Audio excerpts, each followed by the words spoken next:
किसी राज्य में एक बहुत ही दयालु राजा सूरजभान का शासन था। सूरजभान के 2 जुड़वा राजकुमार थे, आश्रय और अबीर।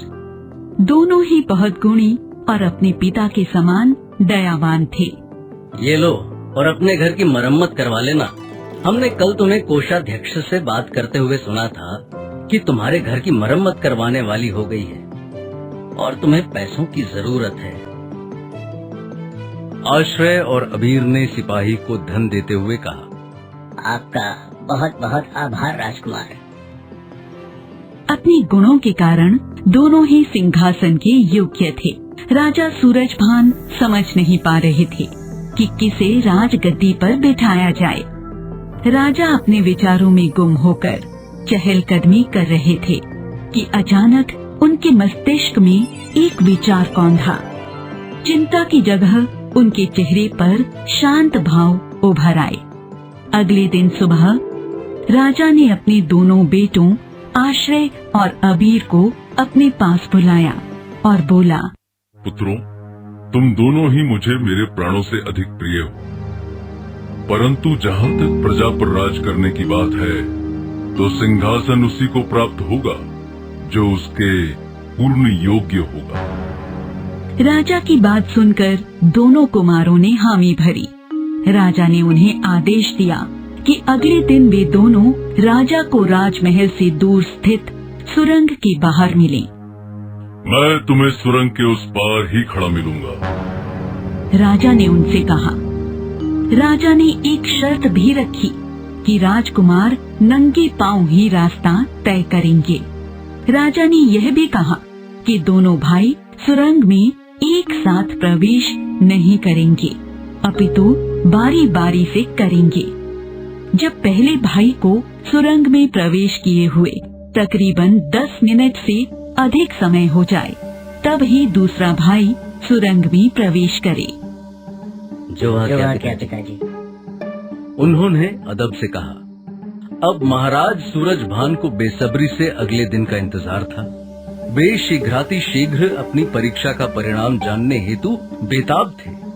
उधर दोनों भाई इसी सोच में थे कि आखिर महाराज ने उन्हें अंधेरी सुरंग के उस पार क्यों बुलाया है, और वो भी नंगे पांव। अबीर, मुझे तो कुछ सूझ नहीं पड़ता। खैर, पिताजी ने कुछ सोचकर ही हमें वहाँ बुलाया होगा। आश्रय ने कहा। सच कहते हो आश्रय, पिताजी कभी भी कुछ बेवजह नहीं करते हैं। अबीर बोला। इसी तरह आपस में बातचीत करके दोनों भाई सो गए। अगली सुबह दोनों राजकुमार उठे और यात्रा पर निकलने से पहले महाराज का आशीर्वाद लेने गए, ताकि वे अपनी यात्रा सफलतापूर्वक पूर्ण कर सकें। सुरंग राजमहल से दूर थी, इसलिए दोनों राजकुमारों ने अपने साथ कुछ खाने पीने की वस्तुएं भी रख ली। राजा ने उन्हें आशीष देकर विदा किया। दोनों भाई नंगे पांव अपने रास्ते की तरफ चल दिए। सुकुमार, कोमल और महलों में रहने वाले राजकुमारों के लिए नंगे पांव इतना लंबा रास्ता तय करना अत्यंत कठिन था, परंतु पिता की आज्ञा उनके लिए सर्वोपरि थी। चलते चलते शाम हो गई। दोनों बुरी तरह से थक चुके थे, इसलिए दोनों ने थोड़ा बहुत खाया पिया और फिर कुछ देर रुककर आराम किया। दोनों के मन में एक ही सवाल था कि आखिर पिताजी ने ऐसे करने के लिए क्यों कहा होगा। चलो पुनः यात्रा प्रारंभ करें, अबीर बोला। हाँ, रात होने से पहले सुरंग के उस पार पहुंच जाएं तो बेहतर होगा, आश्रय ने कहा। इस तरह चलते चलते दोनों आखिरकार सुरंग के पास आ पहुँचे। अब शर्त के हिसाब से दोनों को अकेले अकेले सुरंग पार करनी थी। दूसरे भाई को पहले के प्रवेश के 10 मिनट बाद सुरंग में जाना था। आश्रय, पहले मैं जाता हूँ, अबीर ने उत्सुकता से कहा। ठीक है भाई, तुम ही चले जाओ, मैं तुम्हारे जाने के 10 मिनट बाद आऊंगा। सबसे पहले अबीर ने सुरंग के भीतर प्रवेश किया। अभी थोड़ा सा रास्ता तय ही किया था कि ये क्या चुभा पैर। अबीर दर्द से कर्राहते हुए बोला। उसे पैरों में छोटे छोटे पत्थर के टुकड़े की चुभन महसूस हुई। वो अपने पैरों से उन पत्थर के छोटे छोटे टुकड़ों को ठोकर मारता, दर्द से बेचैन हो गुस्सा करता, सुरंग से बाहर निकलने के लिए तेजी तेजी से कदम बढ़ाने लगा। उसके पैरों में अत्यधिक दर्द हो रहा था। आखिरकार उसे सुरंग का अंत दिखाई देने लगा और उसकी खुशी का ठिकाना न रहा। उसकी चाल भी अपने आप तेज हो गई और अंततः उसने खुद को सुरंग के उस पार पाया। उसने देखा कि राजा सूरजभान पहले से ही वहाँ खड़े होकर अपने पुत्रों की प्रतीक्षा कर रहे थे। उधर दूसरे राजकुमार आश्रय ने भी नियत समय पर सुरंग में प्रवेश कर लिया था। उसने अबीर के 10 मिनट बाद ही चलना शुरू किया था। जैसे ही वो सुरंग के कुछ अंदर तक चला, उसके पैर में कोई नुकीली चीज लगी। उसके पैरों में चुभन भी हुई। उसे समझते देर न लगी कि हो न हो अवश्य ही यह कोई नुकीला पत्थर ही होगा। यह सोचकर उसने वह पत्थर अपने पास रख लिया। उसने कुछ देर सोचा, फिर एक एक करके मार्ग में मिले सभी पत्थरों के छोटे छोटे टुकड़ों में से उसने कुछ अपनी शेरवानी की जेब में और कुछ अपने हाथों में रख लिए। राजकुमार ने सोचा कि जिस तरह अंधेरे में यह नुकीले पत्थर मुझे नहीं दिखाई दिए, तो इनसे मेरे पैर जख्मी हो गए। भविष्य में और किसी के पैर में ये नहीं चुभे और उन्हें सुरंग पार करने में कोई परेशानी न हो, इसलिए बेहतर है कि मैं इन्हें अपने पास रख लूं।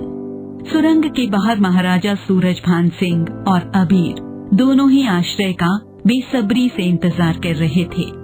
काफी देर बाद जब राजकुमार आश्रय सुरंग से बाहर आया, दोनों उसे देखकर प्रसन्न हो गए। आश्रय ने आकर अपने पिता के पांव छुए और अपने भाई अबीर की कुशल क्षेम पूछी।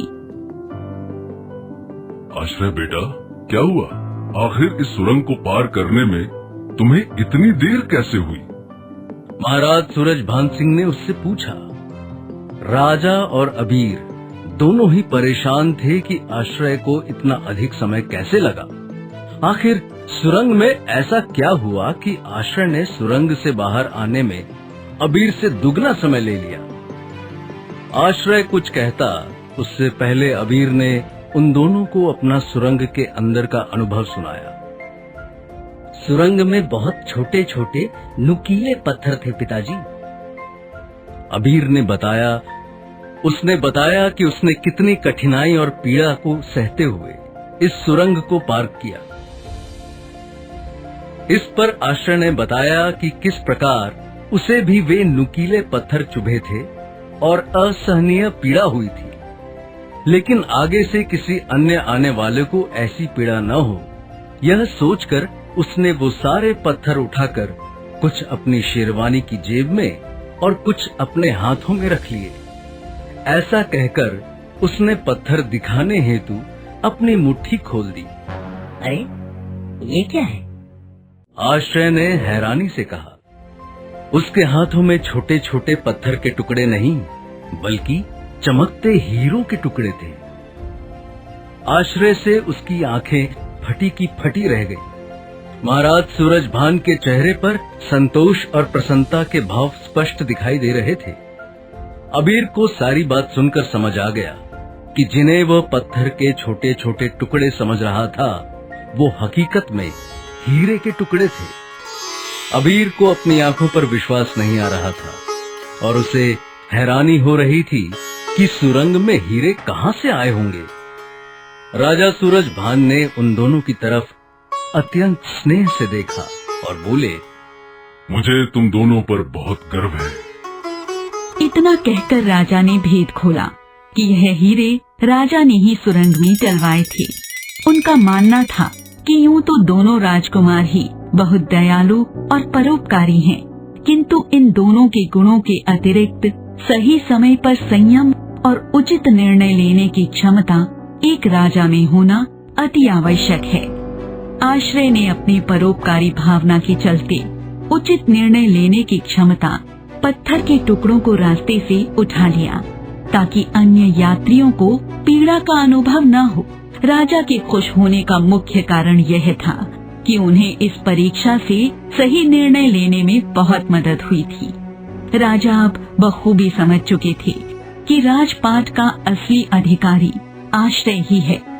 राजा के इस निर्णय से अबीर भी बेहद खुश हुआ और आश्रय ने भी आगे बढ़कर पिता के द्वारा दी गई जिम्मेदारी के प्रति अपनी सहमति दर्शाई।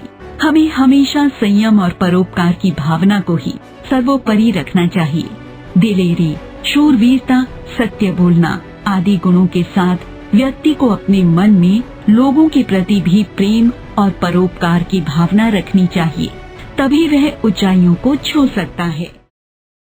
एली किड्स टीवी को लाइक करें, सब्सक्राइब करें और बेल आइकन को दबाना ना भूलें।